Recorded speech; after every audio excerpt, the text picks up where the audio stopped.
Welcome to the Leading Lane podcast for real estate pros by real estate pros with your hosts, Ashley Frederick and Stephen Birch.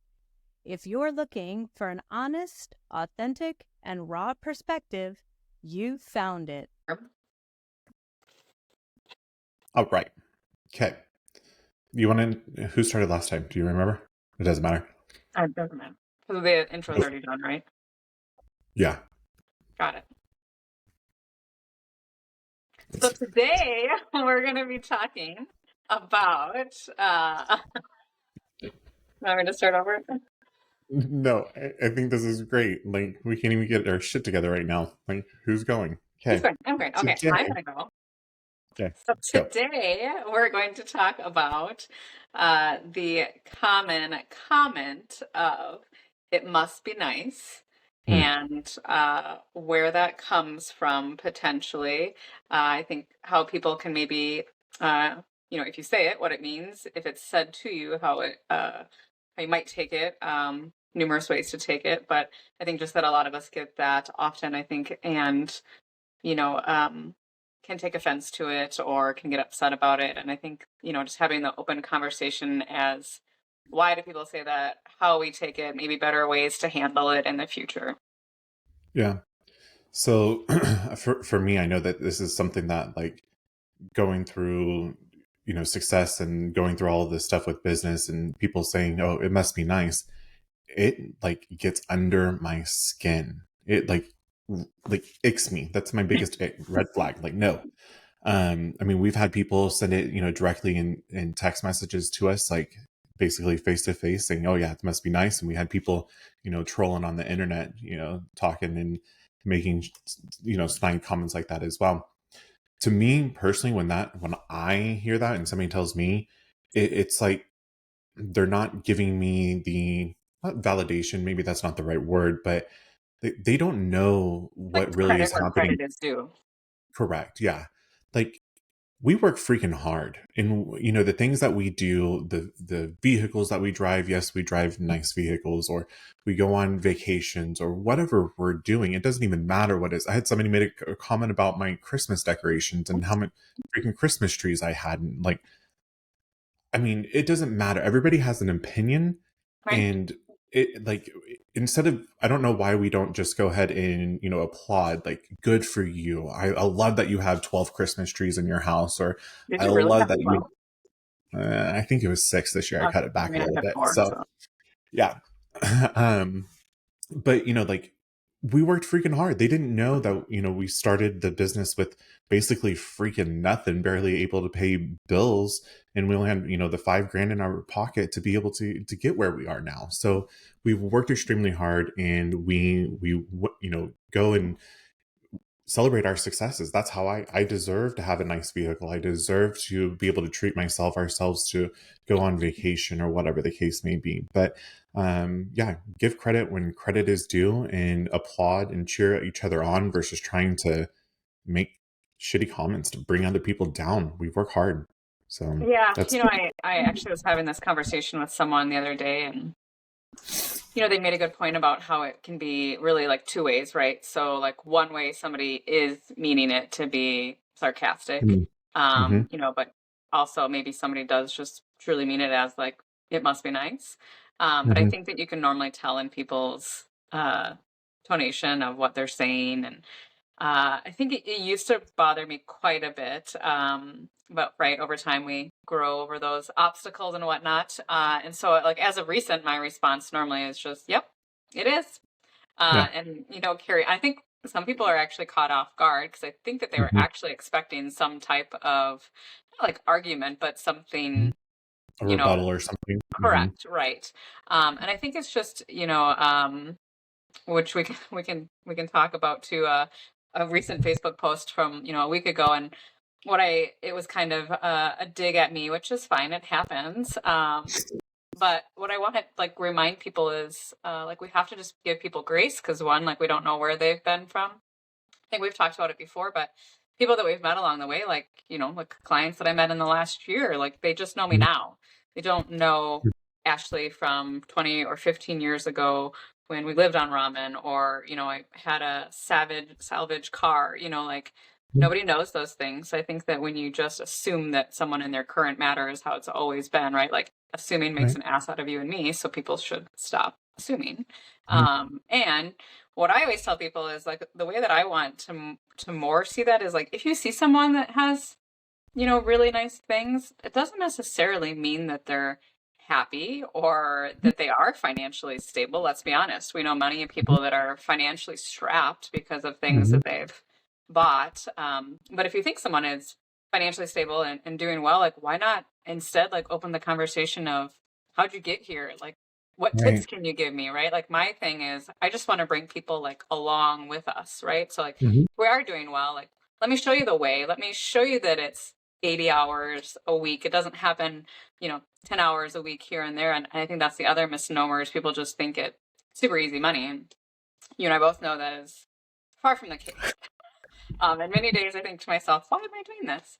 Right. So I think that if it was just more of people were intrigued or, tell me more, or when they were to actually like sit down and go through what an actual day or work week or years look like. We used to flip homes on a regular basis because we were trying to make up for debt, right? And we don't do that as much, but at the time that was the only way we could afford to do things or make things off. And people didn't understand that was every night and every weekend. You didn't Right. post about that, right? Everyone posts differently, and we choose not to post all of those struggles. Mhm. Yeah, and I think that the other part of it too is in real estate, obviously, or sales or any type of business, it's not consistent. We're not W-2 employees, so we don't have a guarantee check coming in, left and right. So there's times are freaking great, and then there's times that are freaking horrible, and it's like, Right. oh man, here comes back the ramen era again. But I would be more apt and probably, yeah, no, I would be 100% more apt to be able to say, let me help you, let me show you the way to be able to at least get where I am at, or I'll share everything, all the struggles, all the tips and tricks and everything that I have learned along the way, so that you too can reap the benefits of being an entrepreneur. So Yeah. um I don't think it it, necessarily just has to be for real estate, right? I mean, like, no, I yeah. know plenty of entrepreneurs, and they've also put in, which I tell people, right? Like, it is blood, sweat, and tears for numerous types of things. And I think that if people could just be a little bit more, if they actually truly mean it, like, I would take a man, I'm so proud of you. Like, look how far you've Mhm. come over. Right. It must be nice. Or like, Absolutely. gosh, you're killing it. Like anything you can help me. And again, like it's things outside of real estate too. There's just actual business practices, period, that you can do to try to help yourself get some ground made up. Right, absolutely. And you did make a valid point. And it's a lot of times maybe we're internalizing. I'm speaking for myself, not for you. No, yeah. But maybe that I'm so sensitive, if you will, with that phrase that my guard goes up immediately, and like I'm kind of go into this attack mode to where maybe like I don't have to prove it anymore. Like I don't have to prove anything to anybody else. So I don't know why I do allow that one phrase to get under my skin and be an ick. And so maybe that's a challenge for myself that I need to, really push myself to step back, and it's okay to say it is damn nice.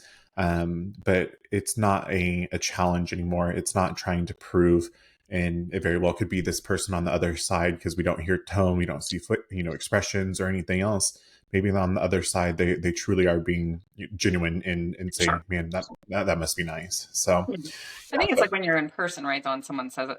For me, like 9 times out of 10, I'm caught off guard. So I'm not yeah. prepared in my mental status to be like, but I think that, I think why it's probably such a like immediate want to do defense is because, right, only us ourselves have faced those Hmm. downs, right, or the financial struggles or the tears. So I think what Hmm. it does for me sometimes is it um brings that back, right? Like those are some really shitty times, and I Yeah. wish, like that people would understand like how bad of a spot, right? Like I've told stories about, I was in a bad spot that I was going to quit real estate, Hmm. and making me think about that, and then what would have happened if I would have quit real estate. I mean, like, you and I would have never met. We wouldn't be here today. You Right. know, like, Right. I think that it brings back that. I think that's why I am so, annoyed by that. Hmm. But I do think it's good that, in the same sense, like getting to a point where, what, they don't know us, they don't understand. And, if that's how they choose to see that, like, that's on them, and Right. moving Well, on. I think that, at least I had this realization. Both you and I are working with Maya. Mhm. And so she's, what is her Mhm. title? A Well, naturalist? yeah. Wellness. Yeah. Well, yeah, I mean, like, so wellness, and we're doing labs and from everything that we won't even go into, but we're doing all these crazy labs. And, I went into this going, working with Maya and saying, oh, it's all going to be health, health, health, and only off of these labs. Well, one of the things that she had us do was a timeline of events that have happened in our life that stress has been peaked. And like, wrote mine out. I was very resistant. I think it was two calls that she kept on like, hey, you need to do this. This is your homework, and I didn't You do it. know. But then I was like, holy shit! Like, writing down all of the different like, the word that I never associated with was traumatic. Um, but truly, all these traumatic events that I didn't realize were traumatic. Looking back, it's been like a constant, and I've been in this constant fight or flight mode, Cycle and for a long time. right, and not even knowing it. And so I think having that realization, doing that work with her, and then with this conversation with It Must Be Nice, with my defense going up automatically, like, of course, it's because that's all I know. I've only been in fight or flight, and I was ready to go ahead and let's fight it out, and let's go. But yeah, that was a huge realization for me. And people don't understand each other's struggles. We judge a book by its cover. Yeah, I think that same thing. I think I went back 20 years on the timeline, Hmm. which puts me to like, actually no, I must have gone back, only 5 years ago. When I was still in high school. Hmm. Um because I think back, like I always tell people I would never go back to high school unless I was the person that I am today. Hmm. And I think about all the shitty things that happened in high school. But then I actually, like, as I was like writing them down, like some of like how that affected things that happened in college and then like first jobs or whatnot. And, one, you see a little bit of repetitive behavior, which for me, I like, realized like I have some toxic traits as far as like I cut people off like no other. Like if somebody it's Same. bad. I mean, if somebody does like something out of that, like, or like breaks that trust, like I'm a hot one and done, Hmm. which was very apparent on that. And I think just things that, like weight struggles that I've had. And I wrote Right. down like, I used to make myself throw up in college, and like you think about like how 20 years later, like what that effects have done to your body. And like now we're just really realizing that. And I think it really is like a moment to like take time, like, right, appreciate who that was, what that was, what's gotten you to today. But by being aware and being more subconscious of that, like all the good things that can come. Absolutely, absolutely. It's absolutely crazy. One of my favorite stories that you shared with me is you had a client. You were showing them houses, and I believe that they were driving an Escalade at the time. I don't remember what you were driving, but I'll let you tell the story. Like, I love Uh, this story. yeah. So if we were to rewind it back a little bit, they've been past clients, and they were just selling some land. Like super, this guy, like he is a teddy bear, but at that time I was like a grizzly, Mhm. and was deathly afraid of him. Um, Whatever, we did a small transaction for a piece of land they had, and he had always talked about that they used to get the same car, because right, you get a new Mhm. car, and the comment is, "It must be nice," and right, so the people, which I've done myself, like we've actually like made changes or decided not to buy something because of the fact that I didn't want to hear it must be nice. And like when I actually like sit down and think about that now, I'm like, what in the God's green earth? So anyway, they were into Cadillacs. And then it came time to sell their personal home. And I had a Yukon at the time. And my Yukon, I like parked it next to the Cadillac, and I legit have a picture of like their Cadillac and my Yukon. And he comes out and he's like, "What are we doing?" And then I was like, oh, just checking out what it's like to, have a Cadillac. And, he's like, Ashley, I don't get it. What is your problem? And I was like, what are you talking about? And he's like, why don't you just buy one? You work really hard. I know you work hard. You deserve it.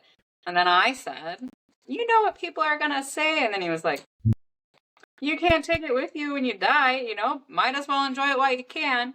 So I sat on it for a while and thought about it and kind of hemmed and hawed, but looked around, but that was when you couldn't buy a car, like, to save your life. So got put on this wait list. And unfortunately, they had something come up, and he had cancer. He passed away of cancer, and that was a pretty tough time. And a couple months ago, his wife came to visit me, just to stop by, and she said, I heard you got a new Cadillac. And I was like, I did. And she's like, I have to see it. So I took her out to the car, and I showed her. And, the way that I viewed it was, I literally spend probably a good majority of my time in my car. So if I'm going to be in my car a good portion of the time, like, why not have something that is comfortable? I have clients in my car all the time. So we're showing her around, and then I was like, where'd you park? And she kind of pointed over, and she didn't have a Cadillac. And I was like, where's the Cadillac? And then she's like, oh, this color was different, and he kind of liked it when we drove by. So we decided, just to get I think it was Yukon or something. And she's like, I hate it. I hate everything about it. She's like, it's nothing like when I drove the Cadillac. And I literally, right. So this is like a full circle. I was like, well, why aren't you getting the Cadillac? And then, so right in my head, I'm like, how is this happening that I'm having this same conversation? And then she said, well, you know what people are going to say? And I was like, and then I got in my defense mode of, and why in God's green earth do you care what anybody else thinks about what car you drive? And, her thing was that somebody would relate it to her husband passing away. And I was like, girlfriend, if anyone says that, they belong in no part of your life. They're horrible people. And the only people really that matter are you and your closest family. Like, if they're happy for you, and she's like, well, they did tell me I should just get it. And then I was like, well, then here we are. And I was like, if your husband knew we were having this conversation right now, what would he say? And she's like, oh, yeah. So she sat there for a little bit, and then she looked at it, and she's like, what color do you think I should get? So I have to follow up with her, but I think, right, like, it for me, like, I remember, like, I think I had a call with you that day. So I was actually pretty emotional about it. One, because we miss him a great deal, but secondly, like, for me, that was like how far I've come to be able to been like never in a million years. I care what people think too much. And then to be able to, like, have that same conversation with someone. But, it is sad. Like, the more and more you talk to people, people make comments about the Cadillac, which is fine. And I'm over it. But I typically tell that, like, I don't care anymore. Like, people can say what they want. I'm happy. My family's happy. I work hard. But people are so apt to tell you the things that they aren't doing. So, like, Absolutely. I had someone that was like, yeah, we just get the same boat because we don't want anybody to know we got a boat. And same thing. I was like, what? And I just wish that there was a way for, like, everyone to just not, like, why are we caring what other people do? Like, care about, like, right? You, like, water the grass is greener, right? So just take care of your own shit. And if someone else has a great boat, like, great, good for them. When can I get a ride? Absolutely. Let me hitch a ride. Yeah. I think that's such an amazing story. I mean, like, full circle for sure. And I mean, you're empowering somebody else. And I think that just, it goes back to what we were kind of starting out with. Like, I'd much rather help other people and lift them up versus, have them try to degrade me. And here we are, helping others. And you never know where they are in their life and in their journey. So, and you kind of hit on it a little bit. And I never realized it until I started doing my high performance coaching, like, fear of success and fear of money, of I can't show people that I make money. So I was always told, like, I can't drive a nice car because then somebody's not going to hire me because I make too much money. And so therefore they're going to go with somebody else that needs it or deserves it. And because I'm intimidating. Like, what in the world? Like, that is the most ass backwards thinking that you can tell somebody that, you have to make sure that you drive this style of vehicle so that you can continue to get clients. Like, no. To be honest though, like I know like we're all like on Facebook, like real estate, like mastermind, you know, Mhm. Facebook groups or whatnot. And I can't tell you the amount of times that someone posts like, you should never drive a nice car. Your clients are going to hate you. And like, I'm to the point where a lot of times I just don't partake anymore because the craziness is over the fact. But the way that I look at it is that like, if that is already how the transaction's like going to start, like I don't have Right. a good feeling about how the rest of that transaction is going to go. But to me, I think it's affected my business. I think the way that, I've had prior clients and they know what I drove before. And for me, they normally say like, "Oh my gosh, I love it. Like, where did you get it? I'm so happy Mhm. for you." And that's what I feel. I mean, I think you could look at it the devil's advocate in that same sense. Like somebody might be like, "You know what? They must do pretty good in their job. I do think I want to hire them." So I Right. think that, that's all over Facebook groups and I can't stand that. Like just drive what's within your means, drive what Right. makes you comfortable. And business should just come not because of what you're driving, but because of who Mhm. you are as a human and what type of work you do for your clients. As long as I get there on time and make my appointment, and we're good. That's all that should be mattered in first Right. judgment there, right? Right. Um, well, on the topic of vehicles, I got in a wreck today. What? Yeah, I didn't tell you because I wanted to see your reaction. Okay. Somebody hit me going down the street. They were pulling out, and then I was trying to get over to the next lane because I saw them coming. Nope, and just kind of little bump. Oh, I'm glad Little you're to do. okay. Yeah, me too. But no, Did it it catch was you off just some guard? body damage. So, Or you and like that's knew the it other was thing. coming? Well, like saw her coming, and I was like, "Oh, move over!" And I was not moving over quick enough.